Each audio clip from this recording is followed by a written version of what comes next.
喺2025年2月18號 ，RBA 我哋澳洲嘅儲備銀行終於宣布減息啦！呢個可以話係自從2020年嚟第一次減息，利率由4.35% 減到去4.1%，聽起嚟係咪好振奮人心呢？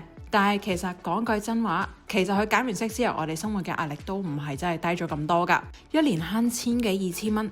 呢啲千幾2000蚊係唔係真係可以留喺我哋澳洲人嘅荷包裏面呢？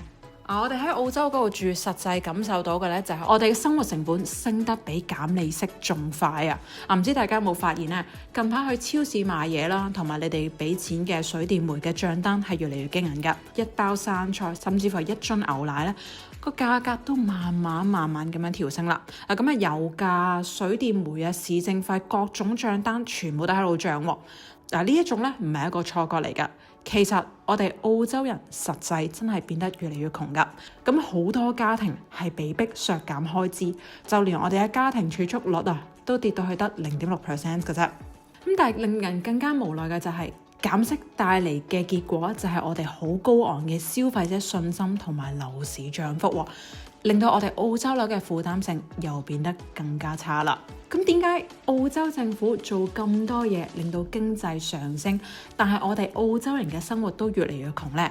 咁喺我哋2025年減息背後嘅真相係咩呢？